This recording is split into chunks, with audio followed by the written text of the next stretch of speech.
अरे अंजलि बहू, खाने में आज कुछ मीठा भी बना लेना। बहुत मन कर रहा है खाने का।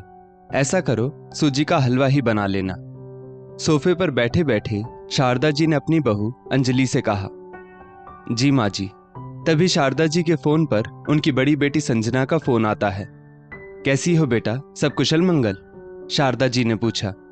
वैसे तो सब ठीक है माँ, आपके नाती अर्जुन का इंजीनियरिंग कॉलेज में एडमिशन करवाना है। एडमिशन प्राइवेट कॉलेज में ही करवाना होगा, इसलिए अच्छे खासे पैसों की व्यवस्था करनी होगी। तुम तो जानती हो माँ, हमारा शेयर मार्केट का काम है, उतार चढ़ाव चलता रहता है। मुझे पैसों की जरूरत है, तुम्हारे पास तो पैसे होंगे ही। भैया से कहकर मेरे अकाउंट में 1-2 लाख ट्रांसफर करवा दो। संजना ने बड़ी सहजता के साथ कहा। हाँ ठीक है, भेज देंगे, मैं अभी अजीत से बात करती हूँ। शारदा जी बोली। अरे अजीत बेटा, संजना का फोन था, उसे अर्जुन का कॉलेज में एडमिशन करवाना है। वैसे तो वो लोग एजुकेशन लोन लेंगे, फिर भी दूसरे शहर आने जाने, हॉस्टल वगैरह में शुरुआत में तो पैसों की जरूरत होगी ही, इसलिए 1 लाख रुपए भेज देते हैं। शारदा जी बोली। जैसा आपको ठीक लगे, आपके अकाउंट से ऑनलाइन ट्रांसफर कर दूंगा। अजीत बोला। पर माँ जी, क्या सचमुच दीदी को पैसों की कमी है? पिछले महीने ही तो दीदी जीजाजी बाली घूम कर आए थे। उन्हें मालूम तो था ना कि बच्चे का कॉलेज में एडमिशन करवाना पड़ेगा, तब घूमने की बजाय उन्होंने पैसे बचाकर क्यों नहीं रखे? अभी 6 महीने पहले भी तो घर में रेनोवेशन का काम करवाना है, पैसे चाहिए, ऐसा बोलकर उन्होंने लाख रुपए मांगे थे। तब भी उन्होंने अपने फ्रेंड सर्कल में अपनी शादी की सालगिरह के मौके पर शानदार पार्टी रखी थी। मकान की मरम्मत के लिए उनके पास पैसे नहीं थे, तो पार्टी देने के लिए पैसे कहाँ से आए? अंजलि बोली। तुमसे तो नहीं मांग रही बहू, पैसे मेरे हैं, तो तुम्हें क्या परेशानी है? मैं अपने पैसों का जो चाहे करूं, तुम्हें क्या? शारदा जी ने अपनी बहू को 2 टूक जवाब सुना दिया। बात आपके पैसे मेरे पैसे की नहीं है। मैं ये जानना चाहती हूँ, क्या सचमुच दीदी की आर्थिक स्थिति ठीक नहीं है? उन्हें पैसों की कमी है? क्योंकि एक तरफ तो वो आपसे पैसे मांगती रहती हैं, दूसरी तरफ इतनी हाई प्रोफाइल लाइफस्टाइल जीती हैं, बेहिसाब गैर जरूरी चीजों में पैसे खर्च करती रहती हैं। 10,000 की साड़ियां पहनती हैं, हर लेटेस्ट डिजाइन का सूट उनके पास होता है। पर्स तो इतने हैं कि रखने की जगह नहीं होती। साल में कम से कम 2-3 बार बाहर घूमने जाते हैं, हफ्ते में 2-3 बार होटल में खाना खाया जाता है। इससे तो यही साबित होता है कि उनके पास पैसों की कोई कमी नहीं है। अंजलि बोली। शारदा जी के पति का स्वर्गवास हो चुका था, वो सरकारी कर्मचारी थे। जीते जी उन्होंने अपना मकान नहीं बनवाया, हमेशा किराए के घर में ही रहे। शारदा जी के 3 बच्चे थे, बड़ा बेटा अजीत, फिर 2 बेटियां, बड़ी बेटी संजना, छोटी बेटी मीरा। सबकी शादियां हो चुकी थी। संजना बहुत लालची प्रवृत्ति की थी। शारदा जी को संजना से विशेष लगाव था। संजना अपनी शादी के साल भर बाद ही अपने ससुराल वालों से अलग हो गई थी। उसने लड़ झगड़ कर ससुर जी से अपना हिस्सा ले लिया था। फिर भी संजना ने अपना घर लेने के नाम पर अपने पापा से मदद मांगी। तब शारदा जी के पति ने संजना को 3 लाख रुपए दिए थे। संजना के पति का काम ठीक था, बचत भी अच्छी हो जाती थी, लेकिन संजना को दिखावे की जिंदगी पसंद थी। उसे बाहर खाने पीने व नए नए महंगे कपड़े खरीदने का शौक था। जब संजना का पति उसकी इस बात पर नाराज होता तो वो अपनी माँ शारदा जी से पैसे मांगती, जबकि शारदा जी का बेटा अजीत शारदा जी से कोई आर्थिक मदद नहीं लेता था, बल्कि उनके खाने पीने, दवाइयों और शारीरिक स्वास्थ्य का पूरा ध्यान रखता। वो हमेशा कहता, माँ के प्रति ये मेरा फर्ज है, माँ के पैसे उनके अपने हैं, वो उनका जो चाहें वो करें। शारदा जी के पति की पेंशन भी उन्हें मिलती थी, करीब 8,000 रुपए महीना। संजना को पता था कि पापा माँ के नाम पर काफी कुछ जमा राशि छोड़ गए हैं, पेंशन भी उन्हें मिलती है, इसलिए वो किसी न किसी बहाने से माँ से पैसे मांगती रहती थी, ताकि वो इन पैसों से फिजूल खर्ची के साथ अपने शौक पूरे कर सके। लालची संजना को हमेशा लगता कि उसकी माँ के जाने के बाद उनका सब कुछ उसके भाई भाभी हड़प लेंगे, इसलिए वो माँ के जीते जी उनका सब कुछ अपने हिस्से कर लेना चाहती थी। जबकि उसने अपनी माँ को कभी एक भी दिन के लिए अपने घर नहीं बुलाया, न कभी उनकी मायके आकर सेवा की। यही बात शारदा जी की बहू अंजलि को खटकती थी। शारदा जी की छोटी बेटी मीरा बहुत ही समझदार थी। साल में 1 बार मायके आती, माँ और भाई भाभी उसे जो कुछ प्रेम से देते स्वीकार करती। अपनी माँ के पैसों का लालच नहीं रखती, हमेशा माँ को समझाती, इन पैसों से भाई की मदद किया करें। कभी कभी भाभी और बच्चों को जन्मदिन, त्योहार पर उपहार दे दिया करें। क्योंकि भाई की सारी तनख्वाह तो मकान, गाड़ी के लोन, बच्चों की पढ़ाई, माँ की दवाइयों, घर के खर्चों, इन्हीं सब में खर्च हो जाती है। उनकी बचत भी कुछ खास नहीं हो पाती। कितने सालों से परिवार के साथ कहीं बाहर घूमने तक नहीं गए। कुछ समय बाद संजना मायके आई। इन 15 दिनों में उसने भाई का खूब खर्चा भी करवाया और भाभी से खूब खातिरदारी भी करवाई। उसके जाने के अगले ही दिन शारदा जी जोर जोर से चिल्लाते हुए कहती है, हे भगवान, मेरी 2 तोले की सोने की चेन नहीं मिल रही। जरूर काम वाली गीता ने मौका पाकर चेन चुरा ली होगी। जाओ उसके घर की तलाशी लो। ऐसी काम वाली को काम पर से निकाल दो, ना जाने और क्या क्या चुराएगी।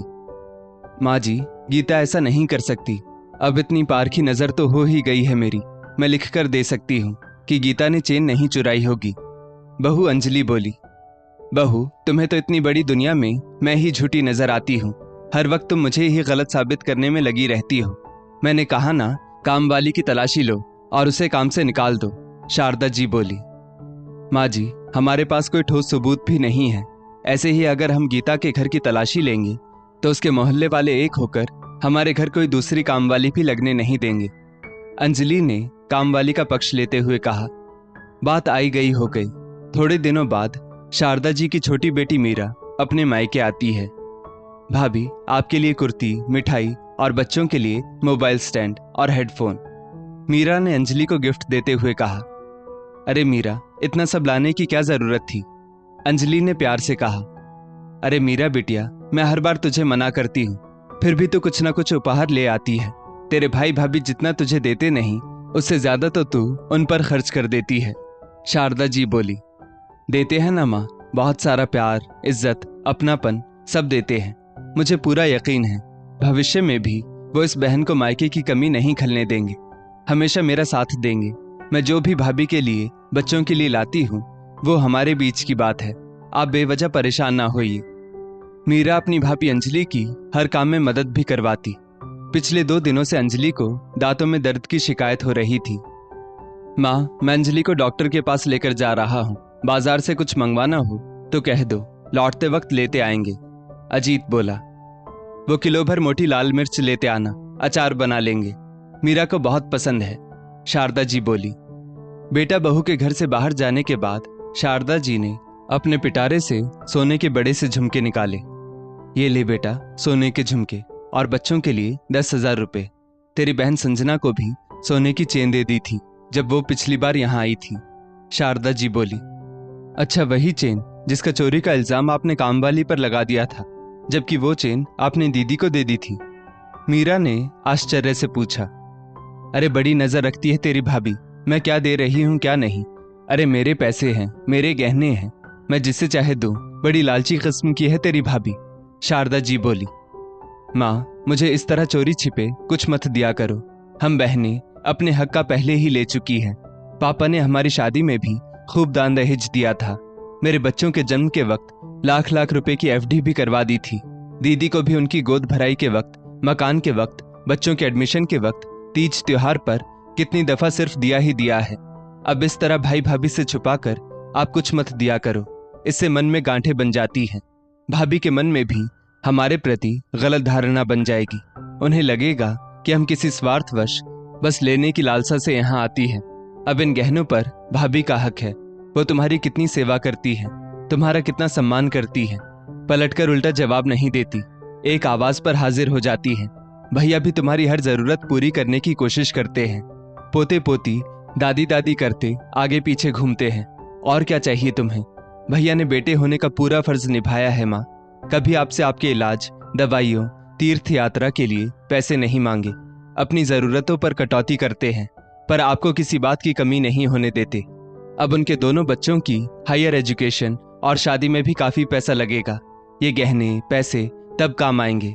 बहू को भी बेटी समझकर देखो माँ। आपने कभी भाभी को एक छोटा सा उपहार नहीं दिया, ना उनके जन्मदिन पर, ना एनिवर्सरी पर, ना कभी किसी तीज त्योहार पर।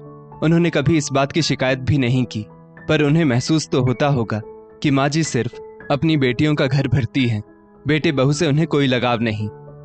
हमारे बच्चों की शादी में भी तो भैया को मायरा की रस्म करनी होगी माँ, और दीदी को भी इतना देने की जरूरत नहीं है। उन्हें पैसों की कोई कमी नहीं है। यहाँ आपके बेटा बहू अपना हाथ तंग करके जीवन जीते हैं। वहां आपकी बेटी आपके द्वारा दिए पैसे खुले हाथ से फिजूल की चीजों पर खर्च करती है। नकली गहनों पर, जूतों पर, घड़ी, परफ्यूम पर खड़े खड़े हजारों खर्च कर देती है, क्योंकि उनके पास आपके दिए पैसे जो होते हैं और आपके सामने पैसों के लिए वो रोती रहती है। माँ, ममता में अंधी हो जाना अक्लमंदी नहीं है। माँ, बेटियों के मुंह में बेटे बहू का प्यार सम्मान तक दिखाई नहीं देता आपको। मीरा ने कहा। हाँ बेटा, शायद तुम सही कह रही हो। मेरे बेटा बहू बहुत अच्छे हैं।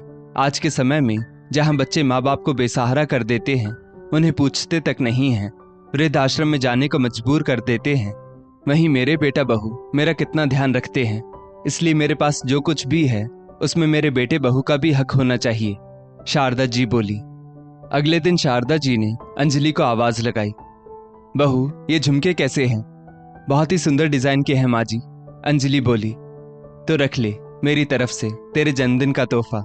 जन्मदिन पिछले महीने था, पर तोहफा आज दे रही हूं, शारदा जी मुस्कुराते हुए बोली। अंजलि की आंखें नम हो गई। मीरा ने एक बेटी, एक ननद होने का भली भांति फर्ज निभाया। इसके बाद से शारदा जी अपनी बड़ी बेटी की अनुचित मांग को पूरा नहीं करती थी, बल्कि बेटी को भी फिजूल खर्ची बंद करने को कहती। जितना है उसी में उसे संतुष्ट रहने को कहती।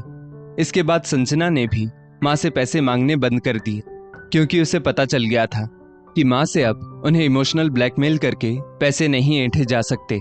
इसलिए फिजूल खर्ची बंद करने में ही उसने अपनी भलाई समझी। दोस्तों, कुछ बेटियां अपने माँ बाप के प्यार का गलत फायदा उठाती हैं। लालची बेटियों को सही राह दिखाना जरूरी है, और जरूरी नहीं हर बेटा बहू बुरे हो। माता पिता को भी बेटा बेटी में तालमेल बिठाकर रखना चाहिए। इस स्टोरी को लेकर आपकी क्या राय है, नीचे कमेंट करके जरूर बताइएगा। और ऐसी ही और भी बेहतरीन वीडियोस के लिए हमारा पेज जरूर फॉलो करें। धन्यवाद।